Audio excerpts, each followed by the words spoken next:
ትንቢት የተፈጸመ የምትሸማቀቁበት ነው ዳት መሐመድ የሚያሸማቅቃችሁ አሁን ላይ ቲክቶኩን እያደረግነው ያለነው ምንድነው? ሙሐመድ የሚለውን ስም በራሱ መስማት የሚያሳቅቅ የሚያሳፍር እንዲሆን እናደርገዋለን። ገና ዛሬ ሙሐመድ ነገ ሙሐመድ አሁን ሙሐመድ ሆነ ሙሐመድ ማሸ ሙሐመድ ነገ ሙሐመድ الصلاة والسلام عليه الصلاة والسلام عليه ሰሜንን ተቀምጬ ወዲያውኑ ያላመኝ የነበረ በል ተፈወስኩኝ። ይኸው ዛሬ ክርስትና ሃይማኖቴን ቀይሬ ተቀምጬ በመካከላችሁ እገኛለሁ። ብርሃነ ሥላሴ ተብያለሁ። ክብር ለድንግል ማርያም። እናት አለኝ የምታብስ እንባ አያት አለው ስወጣ ስገባ ኪዳነ ምሕረት ኪዳነ ምሕረት ኪዳነ ምሕረት አንባ መጠጊያ ናት። ሙስሊሞች በጣም ነው የምወዳችሁ፣ ግን ከእንደዚህ አይነት ድንቁርና ውስጥ ራሳችሁን አስመልጡ። እለት እለት ብዙ ድንቁርና ማለት ሃይማኖት ነው ቆሻሻ። አይ ሊስን ማሜ ረፍ እንጂ እለት እለት በጣም ብዙ ሙስሊሞች ራሳቸውን እያስመለጡ ነው። ከእንደዚህ አይነት ተረት ተረት አስተምሮ እየወጡ ነው። ግን እዚህ ገብተው በሚሳደቡት፣ በሚያንቋሽሹት፣ በሚጮሁት መማር ካልቻላችሁ ይሄ ምታድኑበት ያው ገብተው ሲሰድቡን መረጃ ሲመጣባቸው ሌላ ነገር ሲሉ እንዳለ የሚገቡት ነው ያቸው። ከስራ ያላችሁ ኖት ያዙ፣ መረጃውን ያዙ። ሙስሊሞች አይ ነው ልክ መረጃ ስታወጡ ወደ ክርስትና ስትመጡ ሞት ይመጣባቸዋል፣ ስደት ይመጣባቸዋል፣ መከራ ይመጣባቸዋል። አውቃለሁ እሱ ግን ምንም ምድራዊ መከራ ቢመጣባችሁ ወደ ኋላ እንዳታፈገፍጉ። የልባችሁን በልባችሁ አድርጋችሁ ትምህርታችሁን ተማሩ። በደንብ ክርስትና በደንብ ተከታተሉ። አደባባይ ላይ መግለጽ ዛሬ ክርስቲያን ሆንኩ ማለት አይጠበቅባችሁም። ቪዲዮ መልቀቅ አይጠበቅባችሁም። ቪዲዮ እንደነሱ እኛ ድራማውን ስለማንፈልገው ማለት ነው አንዳንድ። ስለዚህ በደንብ አድርጋችሁ ተከታተሉ ማለት ነው። እዚህ የሚገቡትን እዩዋቸው። ይሄ የእናንተ ኡስታዞች ናቸው። ቆይ ለዝሙት ስንት ምስክር ነው የሚያስፈልገው?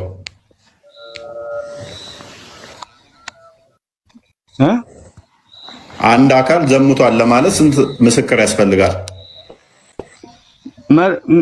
መርፌና ክር ልክ እንደ መርፌና ክር እንደማየት ነው። ኦኬ ስንት ሰው?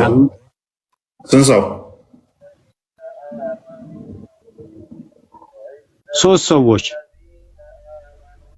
ሰዎች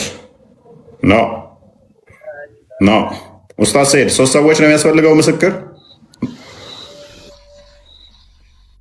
ዝሙት ለሰሩ አይደለም። ስንት ነው? بأربعة شهداء አራት ነው። አራቱም መርፌና ክር መሆነው ማየት አለባቸው አይደለ?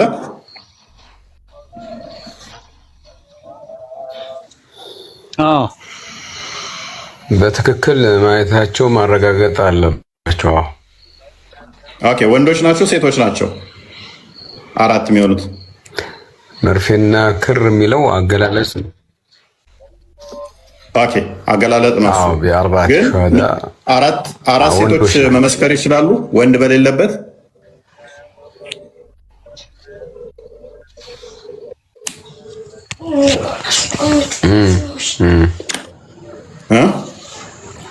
አራት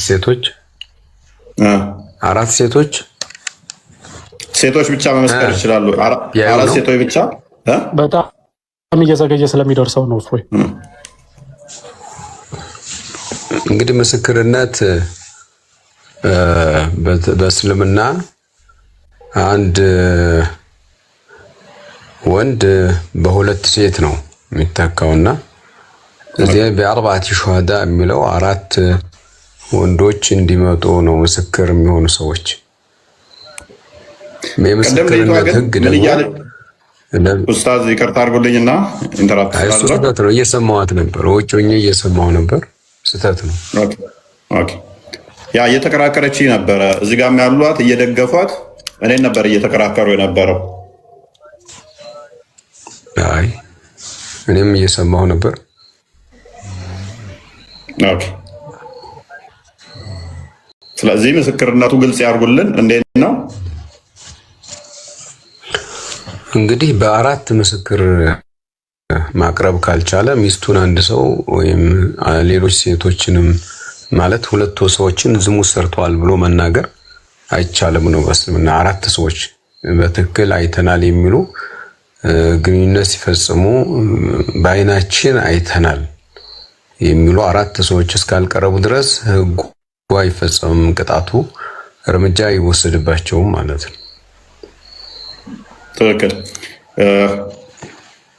ሸሪዓውም ያለው ወንዶች እንደሚለው ሐዲሱም እንደዛው ነው። አራት ምስክር መርፌና ክር ሜቢ ሐዲሱ ማየት እንችላለን። ክርስቲያን መክፈት ከቻልክ አቡ ዳውድ 4452 ላይ ያለውን አራት ልክ መርፌ እና ክር ወይንም ደግሞ ይሄ ቅድም መኳያ የሚወጣው ውስጡ ሲገባ እንደዛ ማየት አለባቸው ነው የሚለው ሐዲሱ።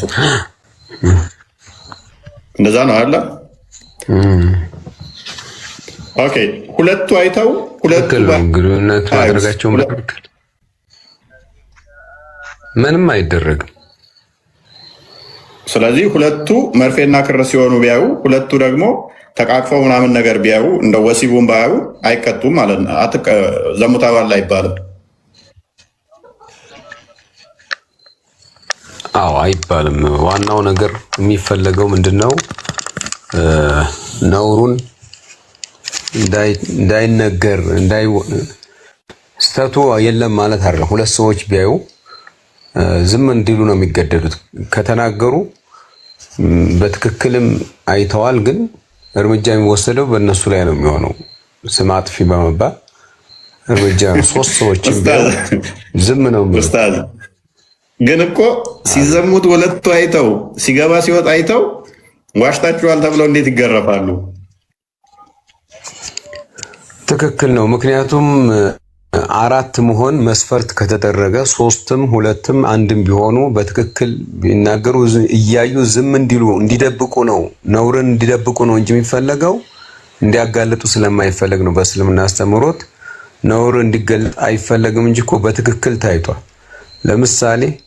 ለምሳሌ ባልየው ቢያይ ሚስቱን ምንድነው የሚያደርገው የሚባልም ለብቻው አለ ማለት ነው ህግ። አዲስ አለ። እሱም አዲስ አለ። ምን ላድርግ ብሎ ነብዩን ጠይቆ አራት ሰው ፈልግ ነው ያለው። አይ ቁርአን ላይ ይማል ነው የሚለው፣ ይምላል። ሚስቴን አይቻታለሁ ወንድ ጋር ግንኙነት ስታደርግ እሷም ትምላለች። እነሱ እኮ እንትና ምስክር ካጡ እኮ ነው። ፍርድ ግን አይሰጥም እኮ ማላው ብቻ የሚቀረው አይደል? እርግማን ይደረግና አንደኛው አልምልም ካለ እርምጃ ይወሰድበታል እኮ። ይምላሉ። ምን ችግራቸው ካለ አሁን እኮ ያኛው የሚዋሻውም እኮ ይምላል። ሁለቱም ይምላሉ። ተዛ እርግማኑ ያርፍበታል ነው። እሱ ብዙም ፖይንት የሚያነሳ አይደለም። ግን ምስክር ምንም ማምጣት ካልቻሉ ነው። ቅጣት ግን የለውም።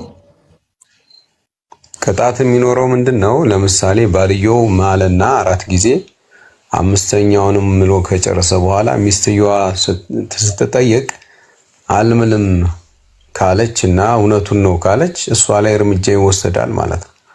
ዝሙት መፈጸም የኔ ደግሞ አሁን ሰርቀው የሚያደርጉ አካላት እየደበቁ ስለሆነ አዎ አድርጓል ምናምን ብላ አትናገርም። ስለዚህ ካልተናገረ ደግሞ ግዴታ አራት ሰዎች ማምጣት አለ። ሐዲስ ላይ አለ። ሚስቴን አልጋዬ ላይ ቢይዛት ምን ላድርግ ብሎ ጠይቆታል ነብዩን። አራት ሰው ፈልግ ነው ያለው። አዎ። ስለዚህ አንድ ይችን ሐዲስና አንብባት እስቲ። ባይዞ 8 ሴቶች የምትሉም ተሳስታችኋል። በሁለት መዝራችሁ 8 ሴቶች በዝሙት ላይ እስከማውቀው ድረስ ሴቶች ምስክርነታቸው ተቀባይነት የለውም። ወንዱ ነው ተቀባይነት ያለው በዚህ ላይ አይደለም ኡስታዝ? አይደለም 8 18ም 20 100 ብታደርጓቸው ሴቶቹ ተቀባይነት የለውም በዚህ ላይ። ሐዲሱን አንብበው። ኦኬ። ያ በዚህ በሁዱድ በሚባሉት ምስክሮች የሴት ልጅ ምስክርነት ተቀባይነት የለውም። ሌሎች ሃይማኖቶች መመስከር ይችላሉ፣ ግን ምናልባት ሙስሊሞች ያሉ ይቻላል እንዴ ኡስታዝ? ክርስቲያኑ ለምሳሌ ወይንም ደግሞ እንደዚህ ሸሪዓውን መመስከር ይችላሉ? አይቻልም። ራሱ እነዚህ የሚመሰክሩ ሰዎች በሌላ ነገር የማይጠረጠሩ በውሸት የማይጠረጠሩ ምናምን መሆን አለባቸው። አስተካካዮች፣ ፍትሃዊ የሆኑ ሰዎች እንዲሆንም ይፈለጋል። ያ ስለዚህ ዝሙትን ክርስቲያኖች አይተው ዘሙቷል አልዘሙተም ምናምን ብለው መናገር አይችሉም። ነሰሰርሊ ሙስሊም ብቻ መሆን አለባቸው። ከሙስሊሞችም መሆን አለባቸው። መርፌና ክሮ ነው ማየት አለባቸው። ጓይዳ አንብባ እንዴ ሙስሊምም ሆነው በውሸት የማይጠረጠሩ በውሸት በወንጀል የማይጠረጠሩ እነሱም አንዴ ሉክ ኢቨን ደግሞ ሶስቱ አይተው መርፌና ክሮ ነው አንደኛው ተቃቅፈው ነው ያየሁት ቢል 80 ይገረፋሉ። ኔክስት ሌላ ጊዜ ምስክርነታቸው ተቀባይነት አለው የለውም። ከዛ በኋላ ምስክርነታቸው እድሜ ልክ ተቀባይነት የለውም። ውሸታሞች ናቸው ይባሉት። ኡስታዝ የምሬን ነው ኡስታዝ፣ ተገቢ አይደለም እንዴ? አይተዋል እኮ ሶስቱ መርፌና ክሮ ነው አይተዋል። አንደኛው ባለማየቱ መርፌና ክሮ ነው ተቃቅፎ በማየቱ 80 ተገርፈው እድሜ ልክ ደግሞ ውሸታም ተብሎ ምስክርነታቸው ተቀባይነት አይኖረውም። እኔ አሁን ሚስቴን እንደዛ ቆይ ኡስታዝ ይሄ አሁን አስፈላጊ ነው። ቀጥሉ። እሺ እኔ አሁን ተፈቀዱልኝ። እኔ አሁን 3 ምስክር አመጣው መርፌና ክሮ ነው አዩ።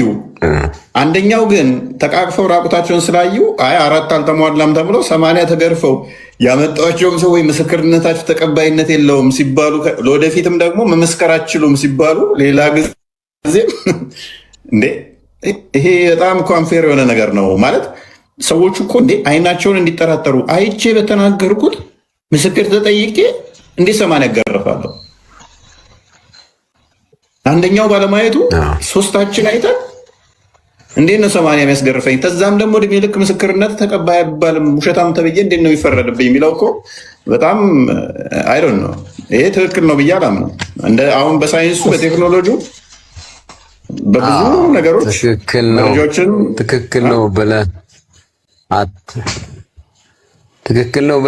አታምንም። ልክ ነው። ግን ምን አለ መሰለህ ምንድነው ህግ የሚባለው ነገር የሃይማኖታዊ ህግ የሚሻሻል አይደለም። መንፈሳዊ ህግ አይሻሻልም። እንዳለ እንደወረደ የምትቀበለው ህግ ነው። ይሄ ህግ እምነት ማለት እንዳለ እንደወረደ የምንቀበለው ፈልገን ወደን ብቻ ሳይሆን ራሳችንንም ቢሆን አስገድደን የምንቀበለው ነው እንጂ ለኛ ትክክል ላይመስለን ይችላል። ለኛ ፍትህ ላይመስለን ይችላል። ግን እምነት የሚባለው የምትቀበለው ጉዳይ ነው። ስለዚህም 4 ምስክር መምጣት ያስፈልገበት ነገር ምንድነው ከተባለ ጉዳዩን 3 ሰዎች 2 ሰዎች አንድ ሰው ሳያዩ ቀርቶ ሳይሆን ወይም ታማኝ ሰው ውሸታም ነው ተብለው ተጠርጥሮ ሳይሆን እነዚህ ሰዎች እርምጃ ለመውሰድ ማጥበቢያ መንገድ ተደርጎ የተወሰደ ነው። አላህ በሰዎች ላይ እርምጃው እንዳይበዛ ቀደም ስትል ሰምቻለሁ። እስካሁን ድረስ በምስክር የተወሰደበት አንድም ሰው የለም ብላል። ትክክል።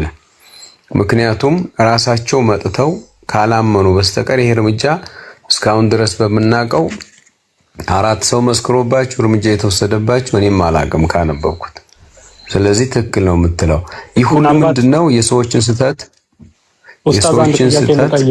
ከይቅርታ ጋር ምናልባት ስልኳ አንድ ጊዜ የሞት ፍርድ አንድ ሰው ቢፈርድ ለምሳሌ ዝሙት ሰርቷል ያልሰራ ሰው ላይ ዝሙት ሰርቷል ብሎ የሞት ፍርድ ቢፈርድ ያ ሰው ይቀጣል ወይስ አይቀጣም? አልገባኝም ጥያቄው። አንድ ሰው ዝሙት ሳይሰራ ግን ዝሙት ሰርቷል ብሎ የሞት ፍርድ ቢፈርድበት ያ ሰው ላይ የሞት ፍርድ የፈረደበት ሰው መስክሮ ማለት ነው ሳይመሰክር 4 ሰው ሳይመሰክር አይወሰድም አለ እርምጃ እኮ እንደዛ እንዳይወሰድ እርምጃ ነው። ቢፈርድበትስ አንድ ሰውዬ ቢፈርድበትስ ለምሳሌ አይችልም መፍረድ። ቢፈርድስ የፈረደው ሰውዬ ይቀጣል ወይ ነው የምልህ። እሱ እኮ ያው እንደ ነፍሰ ገዳይ ነው የሚወሰደው እንጂ ህግ የሚፈጸመው የት ላይ ነው ከተባለ ዳኛ ነው ይሄን ህግ የሚፈጽመው። እኮ ዳኛ ሆኖ ያ ዳኛ ይኸውልህ ምስክር ሳያመጣ በአንድ ሰው ምስክርነት ላይ ወይም ራሱም ዳኛውን ቢያይ እርምጃ መውሰድ አይችልም። የሱ አይነት አራት ሰዎች ቅድም ወንድም እፎይ እንዳለው ምስክር ያስፈልጋል። አራት የተሟሉ ሰዎች ገባኝ። ግን ዳኛው ለምንድነው ኡስታዝ አንድ ጊዜ ጥያቄ ምንድነው መሰለህ? ዳኛ ነው፣ ፍርድ የሰጠ ዳኛ ነው። ዳኛው ምስክር ሳይመጣ አራት ምስክር ሳያመጣ ያን ሰው እንዲገደል ቢያዝ ዳኛው ይቀጣል ወይስ አይቀጣም? ይገደላል። ዳኛው የገደለበት እንደ ነፍሰ ገዳይ ነው የሚወሰደው ማለት ነው። ኦኬ፣ እስኪ ይሄንን ሐዲስ ልክፈትና እሺ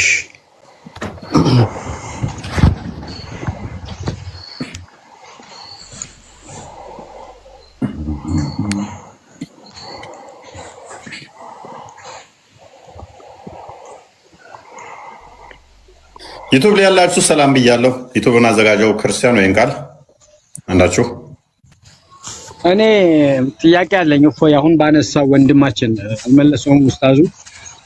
እንደ እስላሚክ እኮ ነው የጠየቀ ሲኖር አሁን ዳኛው የሚለው ነገር አንተ አጠያየቅም ይመስለኝ እንደ እስላሚክ ምን ይላል? አሁን አራት ሰዎች ምስክር ብሎ ያስቀመጠው የእስላም ሐዲስ ነው። አራት ሰዎች ካላዩ እርምጃው አይወሰድም። እንደ እስላሚክ አንድ ዳኛ እንደ እስላሚክ አራት ዳኛ ካልሆነ በስተቀር አየን ካላለ በስተቀር ለዳኝነቱ ብቻ ሰዎች ላይ እንዴት ፍርድስ ይሰጣል? ይሄ እኮ አልተቀመጠም። ዳኛ ነው አይደለም፣ የታየ ነገር ነው። አራት ሰዎች መግደል ይላል ከሐዲስ ጋር ሐዲስ እስቲ እናንብበው ብሎ ሄደዋል። እንዴት ነው የምታየው? አንድ ሁለት ደግሞ እፎይ ሐዲስ ቁጥር ውይይት የትኛው እንደ ውይይት የመራቢያ አካል የሌለው ሰውዬ መሐመድ አሊን የላከው አዲሱን ረሳሁት። ቆይ ልክፈተው እና እስከሚከፍተው እፎይ አርአያው ያው ለመማማርም ሲሆን የአጀንዳህን ለምሳሌ እነዚህን ሐዲስ ለሰዎች ከቴክኖሎጂ ከዚህ በኋላ ላለው ነገር ላይ እኛ ይሄ ነገር አይበጅም ወደሚል ነው ወይስ እስላሚክ ይሄ ነው ይሄን ያደረገ ልክ አይደለም ለሚል ትችት በተያያዘ ነው ያንተ አጀንዳህን? ወይስ ከዚህ ሁኔታ አንፃር የኦርቶዶክስ ወይም ያንተ የምትከተለው እምነት ከዚህ ሁኔታ አንፃር እንደዚህ አይልም ለመማማር ያህል ነው አጀንዳው? በዚህ አጋጣሚ ብትገልጽ ትንሽ አእምሮ ስለተነቀ አረዲ 27 71 ሳይ ሙስሊም ኦኬ። ዩቲዩብ ላይ ያላችሁ ሰላም ብያለሁ። ይሰማል? ዩቲዩብ ላይ ታብታብ ምናምን የሌለባችሁ ጀማ ዩቲዩባችንም ጥሩ ነው። ምንድነው ቀዝቀዝ ብላችኋል? ዩቲዩብ ላይ ምን ሆናችሁ ነው? ሰላም እያሉ ነው ወይንስ አይደለም? ውጣና ግባሲ እንደገና ሰላም እያሉ ነው አይደለም? አይ አለን እፎያችን እያለን ነው። ያው አሉ ሰላም እፎይ እያሉ ነው፣ እየጻፉ ነው። ኦኬ አገኘው ሐዲሱን እስኪ ሰብስክራይብ ያላደረጋችሁ ሰብስክራይብ አድርጉ። አረዲ ጨርስና እኔም ጥያቄ አለኝ እንጠይቃለሁ። ቀጥል። እሺ እንደቆያችሁ አብዱ ቆይ አንዴ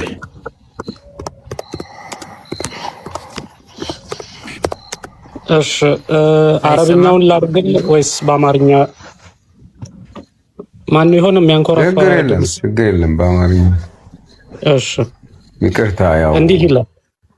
ይቅርታ ወይ ማይኬል ልዝጋለህ? አስጋስ አይ አንተ ጋር ከሆነ ችግር የለም። ሌላ ላይቭ ላይ ያለ ሌላ ሰው መስሎኝ ነው። ችግር የለም። እሺ ሐዲሱ ሰሂህ ሙስሊም 2771 ላይ ነው ያለው። ሰሂህ ሙስሊም 2271 እንደዚህ ይላል። አነስ እንደዘገበው አንድ ሰው ከአላህ መልእክተኛ አገልጋይ የቀድሞ ገረድ ጋር በዝሙት ተወነጀለ። በዚህም የአላህ መልእክተኛ ለአሊ ሂድና አንገቱን ቅላው አሏቸው። ይሄ ነገር እንዴት ነው የምታየው? በዝሙት የተወነጀለ ሰው ነው፣ ምስክርነት መጥቶበት አይደለም፣ ተጠርጥሮ ነው። ጥሩ በቃ ተቀብያለሁ። አሁን ይሄ ዝሙት የሚባለው ነገር ከዚህ በፊትም አጀንዳ አድርገን ነበርና በኒካህ በጋብቻ ሰዎች ነው ባሪያን አይጨምርም። ትዳር የሚባለው ነገር ሁለት ጨዋዎች ሲጋቡ ነው። ጨዋና ባሪያ አይጋባም በእስልምና። ስለዚህ አሁን ይሄ የደፈረው ባሪያዋን ነው፣ አገልጋይዋን ማለት ነው።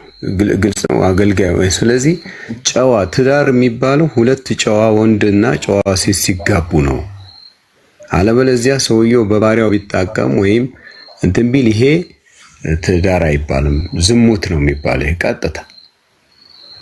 ስለዚህ ሰውዬ ዘሙቷል ነው፣ ምስክርም አያስፈልግም። ለጨዋ ኒካህ ይኑሮት አግብቶ ዝሙት ለሚሰራ አግብቶ ዝሙት ለሚሰራ ነው ህጉ የሚለው። ኡስታዝ ግልጽ ለማድረግ ሹሃዳ የሚለው ነቢ ግልጽ ለማድረግ ያህል እንግዲህ እቺ ባሪያ ነው፣ የመሐመድ ባሪያ ነበረች።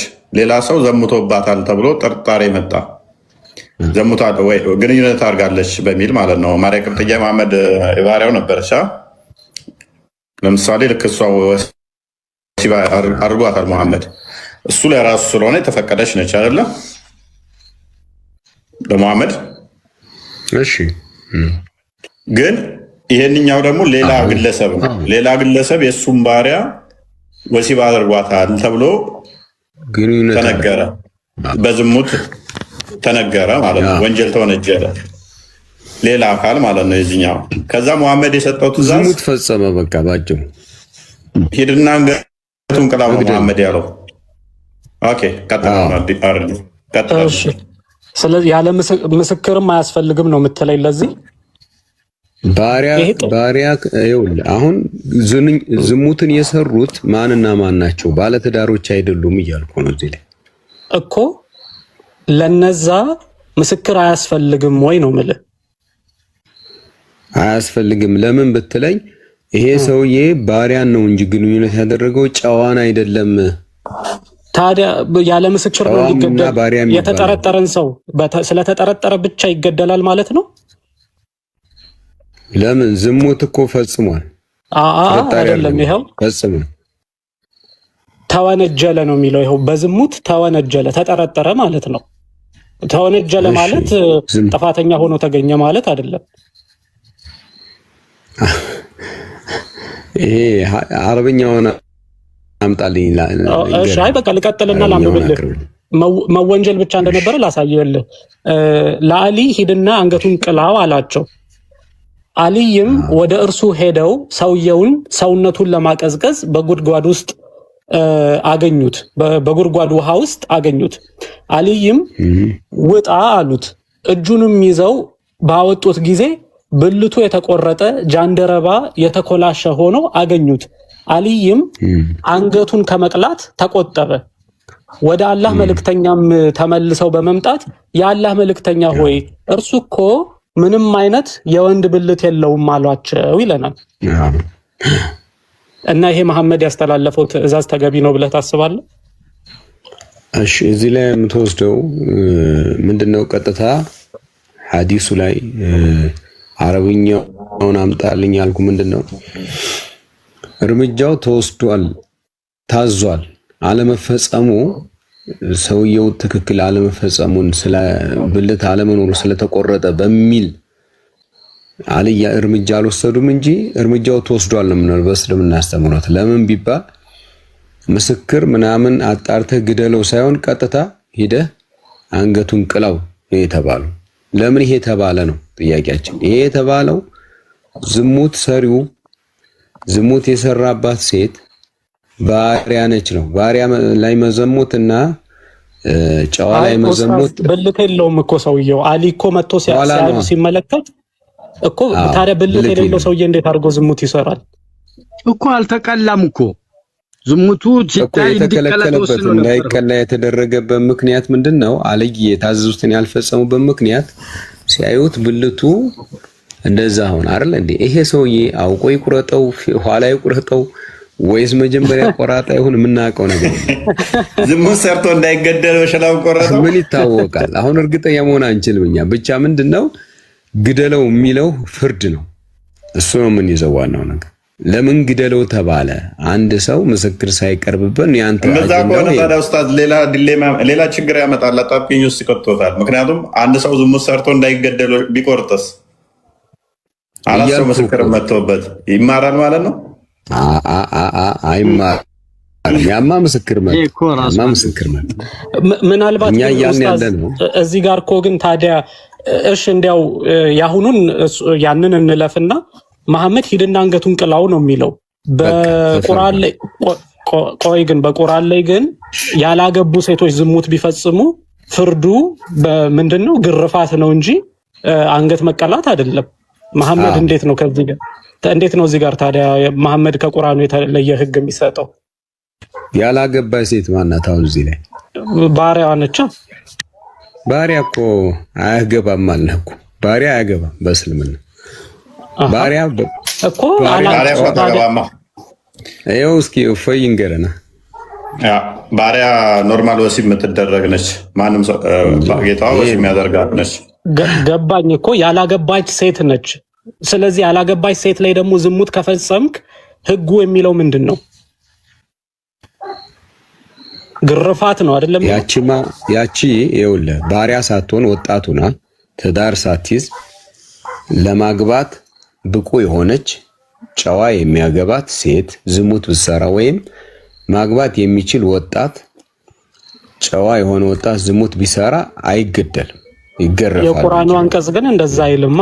የቁርአኑ አንቀጽ ያላገባች ወንድ ወይንም ሴት ነው የሚለው እንጂ ይሄ ማለት ምን ማለት ነው?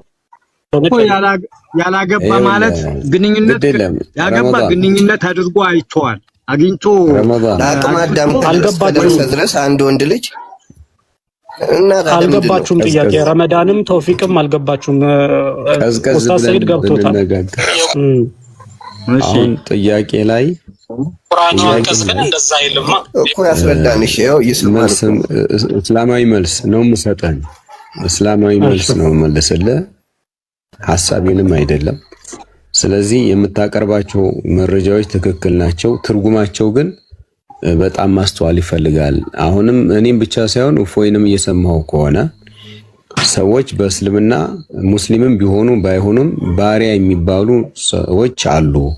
እነዛ ትዳር ከጨዋ ጋር አይመሰርቱም። በእኛም እኮ አሁን ተቀይሮ ነው እንጂ በትዳር ላይ እጮኛ ሲፈለግ የገሌ ልጅ አታገባም የገሌ ልጅ እንደሚባለው ሁሉ በእስልምናም ላይ ጨዋ የሆነ ሰውዬ ባሪያን አያገባም፣ ዝም ብሎ ነው የሚጠቀመው እያለን ነው። ስለዚህ ይሄ ሰውዬ እንዲገደል የታዘዘበት ምክንያት እሱ ጨዋ ሆኖ ያለ ባሪያዋን ሄዶ ግንኙነት ስላደረገ ነው። ይሄ ምስክር አያስፈልጋትም ወይም በቃ ዝሙት ሰርቷል ይባላል።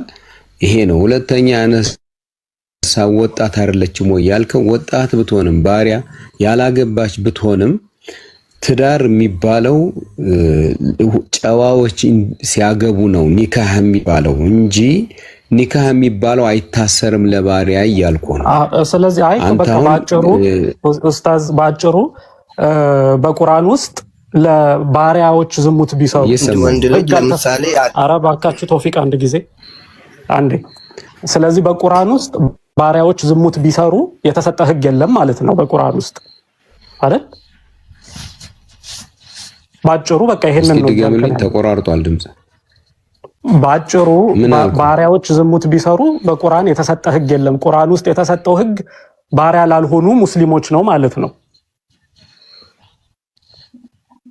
አይደለም? ባሪያም አለ። ግን ለምሳሌ ሴት ባሪያ ዝሙት ብትሰራ የጨዋዋን ግማሽ ነው የምትገረፈው። አይ ጨዋዋ መጨረሻ ግን በፀጉር ነው የምትሸጠው።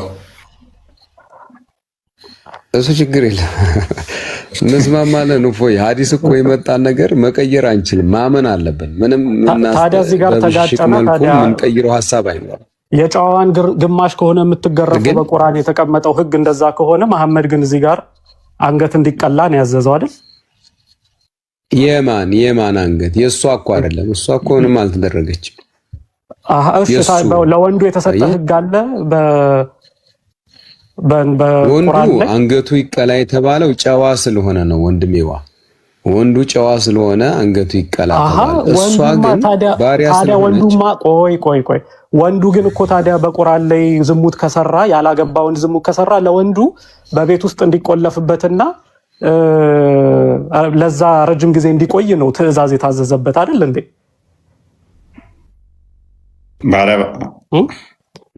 በዝሙት ላይ ራሷን ያገባታል። ሁለቱም ያላገቡ ከሆኑ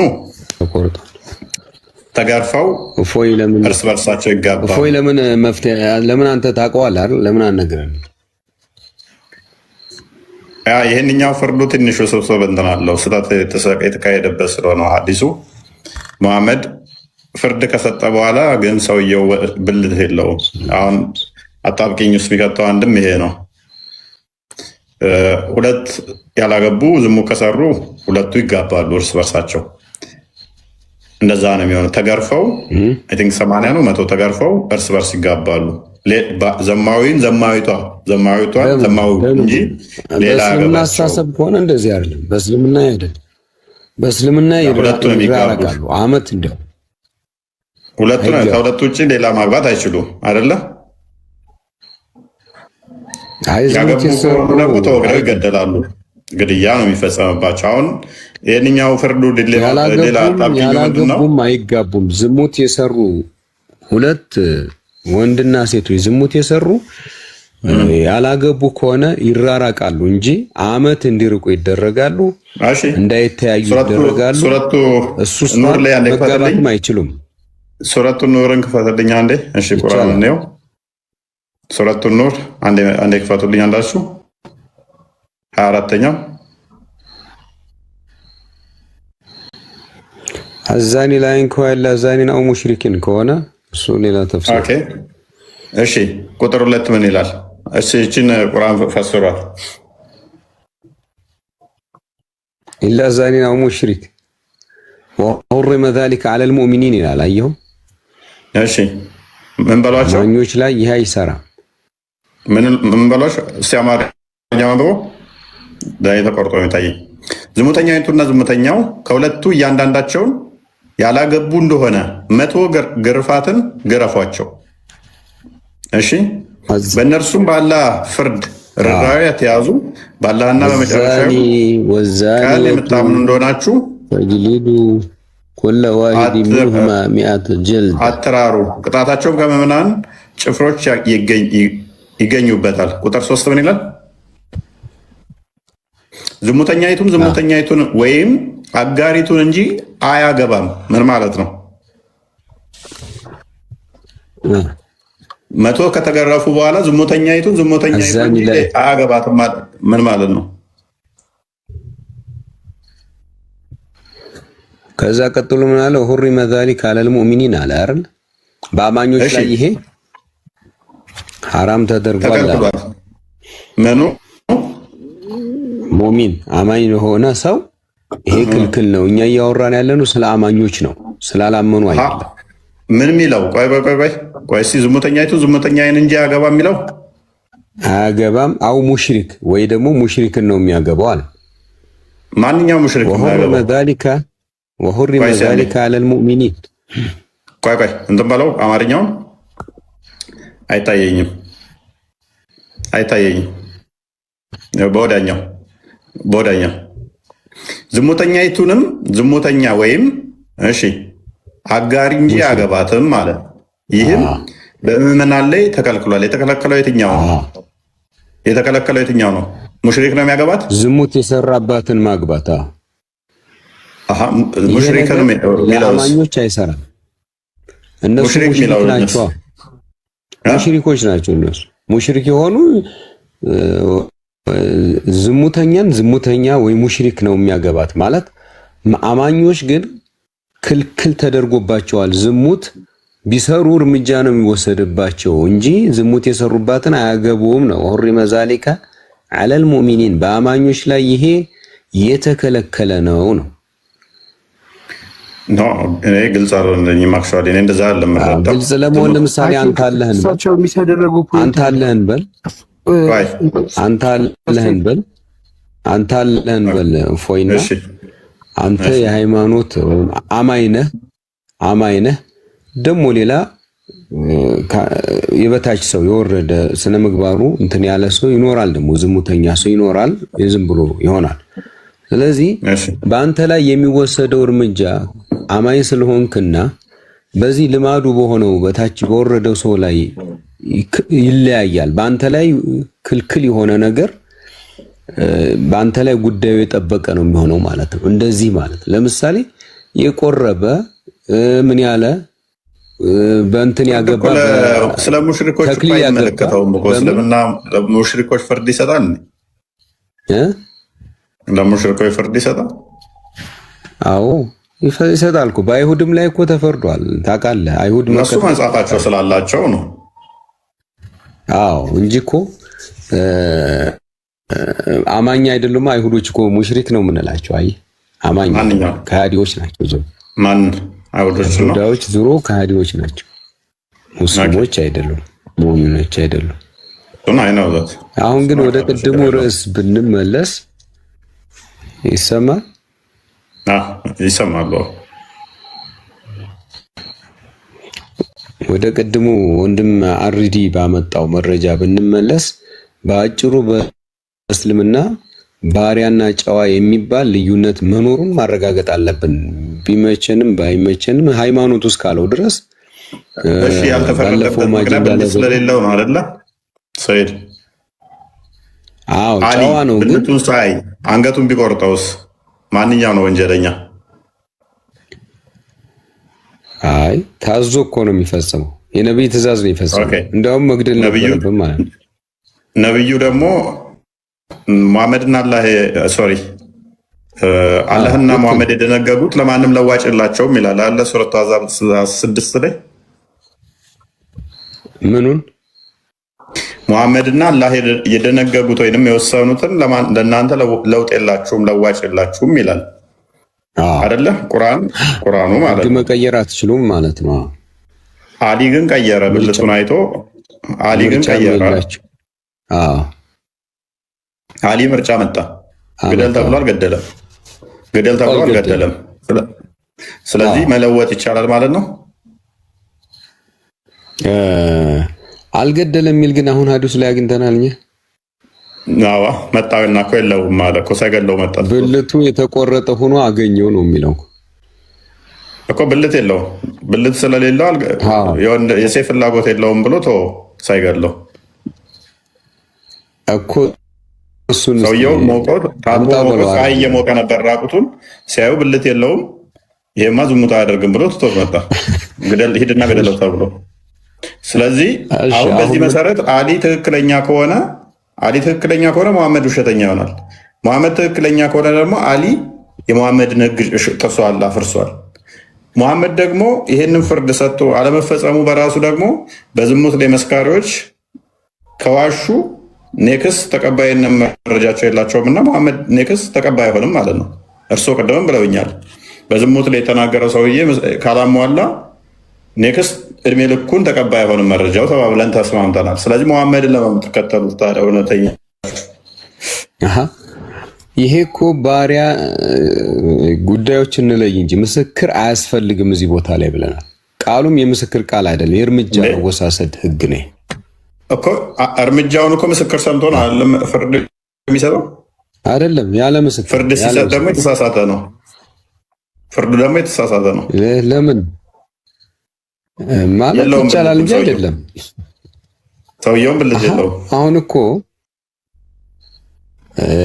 ይኸውልህ እፎይ የምንፈልገው አሁን ስለ ህጉ ነው አይደለ? ህጉን ነው የምናጠናው እኛ የምንነጋገረው ስለ ህጉ ነው። አይ ዶንት ኖ እርስዎ የተረዱበትን ልረዳው አልቻልኩም። አይ ዶንት ኖ ወይም ሙቭ ኦን እናድርግ ከዚህኛው ቶፒክ ላይ። እኔ እርስዎ ሜቢ የተረዱበት ውስጥ ማለት የፈለጉት ሊኖር ይችላል። እኔ ግን እየመጣልኝም አይደለም። ስቲል በምስክርነቱ ላይ አራቱ ላይ ትንሽ እናውራና አራቱ ግዴታ ነው አይደል? አራቱ ማየታቸው መጨምረው ምንድን መሰለህ ህግ አሁን እኔ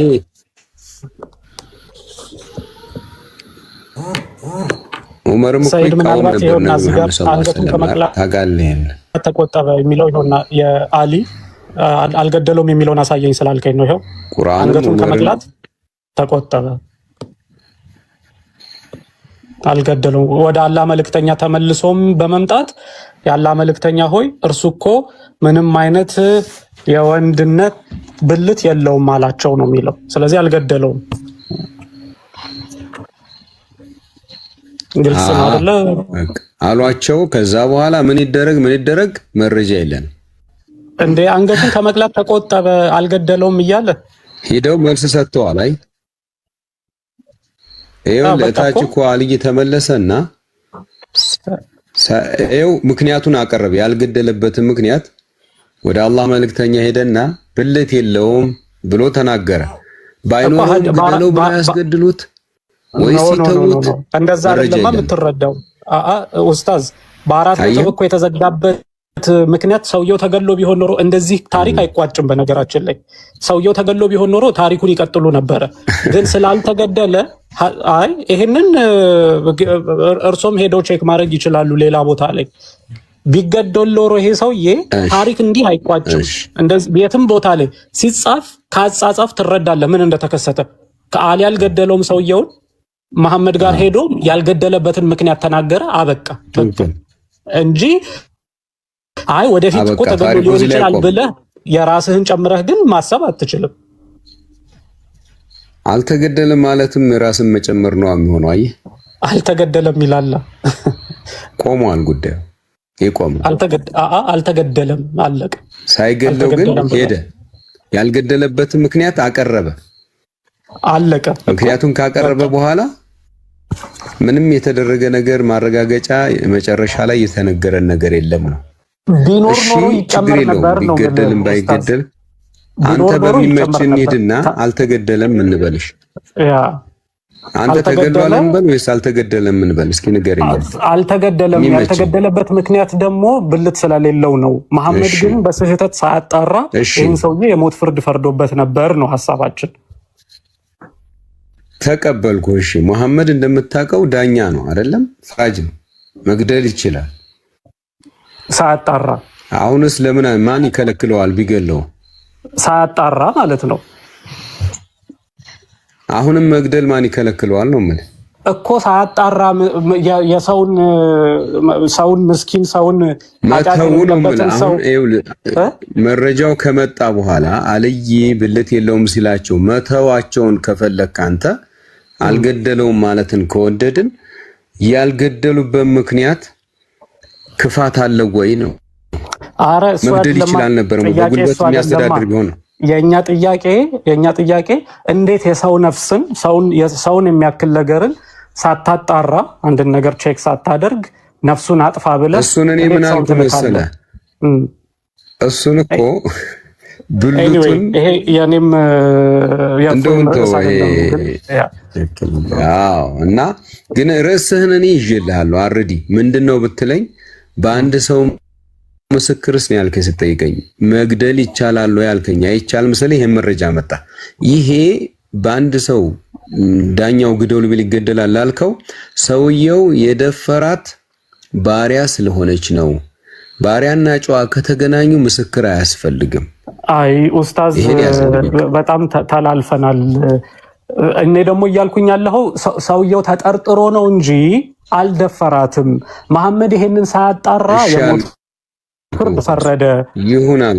አዎ ስለዚህ መሐመድ ሳያጣራ የሞት ፍርድ ፈረደና በኋላ ላይ ግን ቼክ ሲደረግ ሰውየው እውነትም ዝሙት አልሰራም ነበር ማለት ነው። መጠርጠር እንጂ መወንጀል እንጂ ዝሙት አልሰራም ነበር። ለምን አሊ ሲያገኘው ብልት ስላልነበረው። ስለዚህ መሐመድ ለዛ ነው መጀመሪያ ጥያቄን ስጠይቅህ ምን ብዬ ነው የጠየቅኩት? አንድ ዳኛ ሳያጣራ የሞት ፍርድ ቢፈርድ ምን ይደረጋል ስልህ ምን ብለኸኝ ነበር የመለስክልኝ? ይገደላል ብለኸኛል አንተ። ዳኛው ራሱ ይገደላል ብለኸኝ ነበር። ካስገደለ እኮ የሞት ፍርድ ፈርዷል እኮ። እንዲያውም አንተ ራስህ ምን ብለኛል? እንደገደለ ነው የሚቆጠረው ብለኸኛል እኮ። እንደገደለ ይቆጠራል፣ ግደለው በማለቱ ብቻ እንደገደለ ይቆጠራል ብለኸኛል። አሁን ግን ሄደን ስናየው ያንን ነገር ሳያጣራ ነው መሐመድ ሊያስገድለው የነበረው። ያንን ሰውዬ በስህተት ነው የወነጀለው። እንደዛ ነው። አንተን እየተቀበልኩ ያለሁት ለምሳሌ ይሄ አንተ ያመጣኸው ነጥብ ሁለት ነገር ነው ያለው። አንደኛ ስለ ነብዩ መሐመድ ሰለላሁ ዐለይሂ ወሰለም በሞት ማዘዛቸው ከሆነ ስለሱ ሌላ ጉዳይ ነው የሚሆነው። ሁለተኛ አንድ ሰው የሚፈረድበት በምን ምክንያት ነው? በዝሙት ምክንያት እርምጃ የሚወሰድበት ወይም ምንድነው? ካልክ የተወሰነ የተላለፈን ይመስለኛል። ወይ እኔ እየገባኝ አይደለም ወይ ተላልፈናል። እስኪ ርዕሱን ወይ አስተካክል። ትንሽ መተላለፋለች። ኦኬ በቃ ተመለሱ ወይ ወደ ቅድሙ። ስለዚህ ወደ እፎይ ርዕስ መጣ። አራት ምስክር ካልቀረበ ሁለት ባልና ሚስቶች የሚባሉ ጨዋ ሙስሊሞች ዝሙት ሰርተዋል ተብሎ ለመመስከር አራት ምስክሮች ካልተሟሉ እርምጃው አይወሰድም ወይም በዝሙት አይወሰንባቸውም። ዝሙት ሰርተዋል ተብለው ነው በቃ እንትን ይቻላል። ቪዲዮ ይቻላል። ቪዲዮ ፎቶ ያሉትም ትክክል ፎቶ እና ቪዲዮ ይቻላል ወይ? ለምሳሌ ሚስቱን ስዘሙት ካሜራ ፎቶ ቢያነሳት ምናምን እና እሱም ቢያሳይ ይቻላል?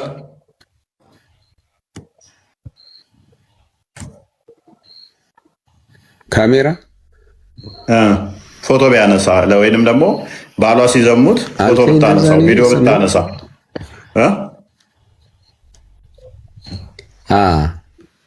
በፎቶ ብታነሳው ይቻላል? የተቀባይነት አለ? ፎቶ ምስል በምስል ምናምን የለውም። ተቀባይነት የለውም። ቪዲዮስ?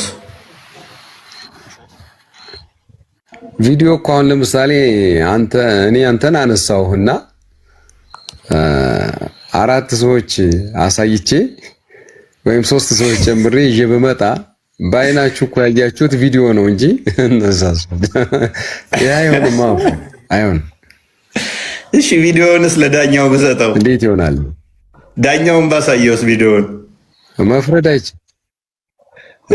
አይችልም። ይሄ እንደምታውቀው ነው። አንደኛ ኤዲቲንግ ምናምን እንደሚባል ወቅታዊ ጉዳይ ታውቀዋለህ። በዛ ላይ ሰዎቹ በአይናቸው አላዩ። ይሄ ክልክል ነው። አሁን አራት ሰው ፍለጋ ሲሄድ እኮ ኡስታዝ አራት ሰው ፍለጋ ሲሄድ እኮ ሚስቴ እኮ አያገኝም።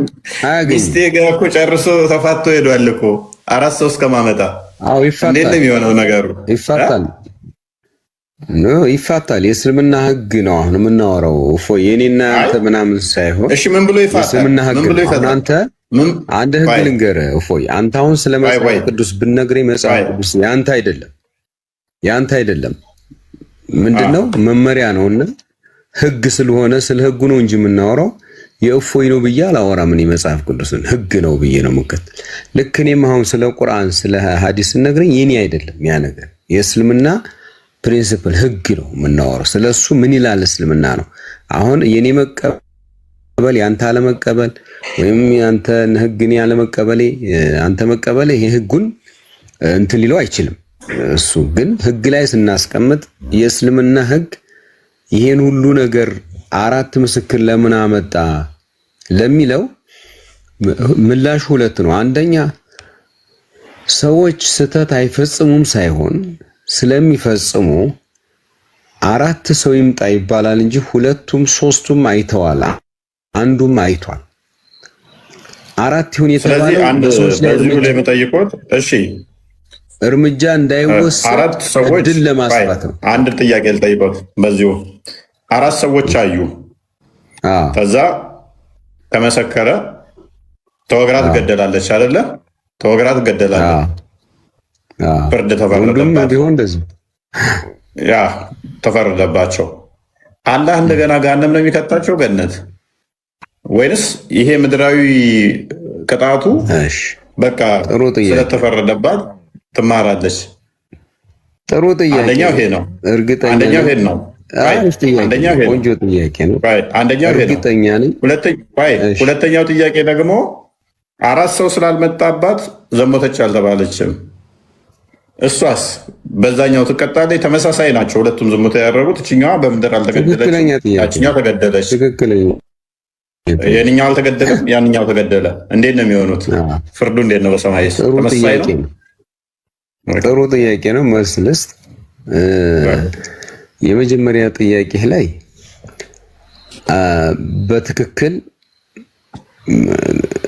በወንጀላቸው በመቀጣታቸው ተመስክሮባቸው በሚወሰድባቸው እርምጃ መጸጸት ካላቸውና ወንጀላቸው በትክክል ቆጭቷቸው ከሆነ ወንጀላቸው ይቅር ይባላል፣ አይጠየቁበትም ማለት ነው።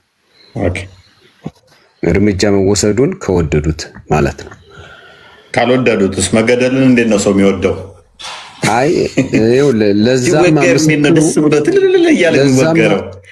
ቆይ አንዴ፣ ለዛማ ምስክሩ ሰው እኮ ራሳቸው መጥተው ሲወደዱ ከወገሩት ስለምታውቀው ነው። እፎይ አሁን ሳንደብቅ እናውራ ካለን ራሳቸው መጥተው እኮ አልወደዱትማ። እስቲል ራሳቸው መጥተው እንትን ያሉት አልወደዱትም። መሐመድ ጋር ይመጡ ልናገር ራሳቸው መጥተው አምነው እኔ ዝሙት ሰርቻለሁ ብሎ የተቀጠቀጡ እኮ አሉ በራሳቸው በሚገባ። ግን ያ ማለት ለምሳሌ እንደምታውቀው እኔ ታውቀዋለህ የምለው ለምንድን ነው የምታመጣቸው መረጃዎች ሐዲሶች ምናምን ስለሆኑ ላስተባብልህ አልችልም። አንተ ስለተናገገሊስ ትክክል ነገር ከሆነ መቀበል ነው ያለብኝ። ስለዚህ እኔ ታውቀዋለህ ብዬ ልልህ የምችለው ምንድነው ይሄም ካንተ አይርቅም ብዬ የምገምትበት የምታመጣቸውን ሐዲሶች ስለምሰማ ነው። ስለዚህ አንዲት ሴት መጥታ ዝሙት ሰርቻለሁ ብላ ከዝሙት አርግዣለሁ ብላ ስትወልድ ነው ተብላ ይሄን ታሪክ ታውቀዋለህ። ትገላለች። ጀሚዓ ተርሚዚ 1454 ነው። ክፈተው። ቀጥሎ ኡስታዝ።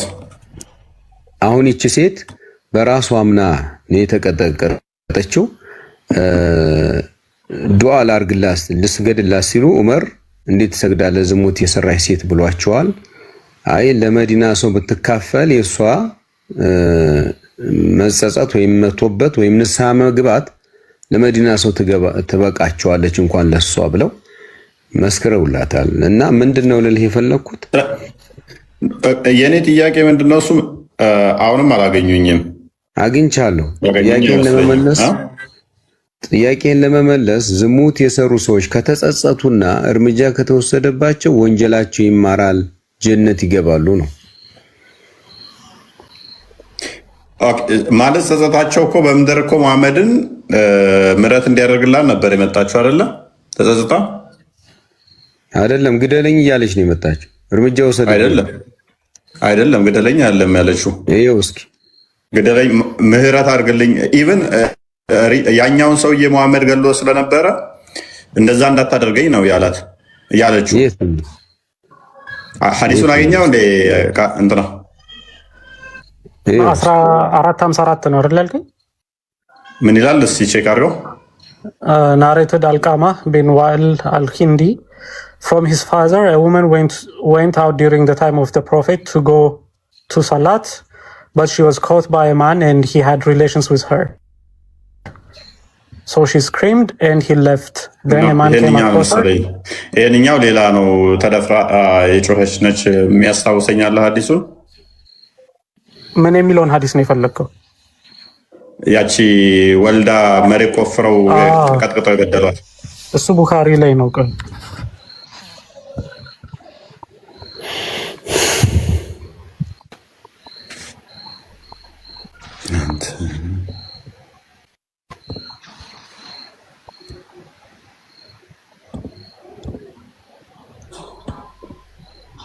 እስከዛ ድረስ ግን 4 ሰው አይገኝም። ባጭሩ እርምጃው እንዳይወሰድ እስክትወልድ የጠበቀች አገኘት እኮ ስትወልድ ተጠበቀች። አቡ ዳውድ 4442 ላይ ነው ያለው። ረጅም ነው ይሄኛው። ቡረይዳ እንደዘገበው ግደለኝ ብላ የመጣችሁ ስላለ ግደለኝ እንዳላለች ሐዲሱ በደንብ ግልጽ አድርጎ ይናገራል። ኡስታዝ ግደለኝ አላለች፣ ግደለኝ ሳይሆን እንዳገለኝ እንዳለች መረጃ አለው። እንዳገለኝ እንዳለች በእኔ ላይ እስኪ እሺ አማርኛ ላርገውና እሺ እሺ እንዲህ ይላል። ቡሬዳ እንዲህ አሉ። ከጋሚድ ጎሳ የሆነች አንዲት ሴት ወደ ነብዩ መጣ፣ እኔ ዝሙት ፈጽሜያለሁ አለች። እርሳቸውም ተመለሽ ያሏት፣ እርሷም ተመለሰች። በማግስቱ እንደገና ወደ እርሳቸው መጣ። ማኢዝ ቢን ማሊክ እንደመለስከው እኔንም ልትመልሰኝ አስበ ይሆን? በአላህ እምላለሁ እኔ አርግዣለሁ አለች። እርሳቸውም ተመለሽ ያሏት። ተመልሳ ሄደች። በማግስቱ እንደገና መጣች። እርሳቸውም ልጁን እስክትወልጂ ድረስ ተመለሽ ያሏት።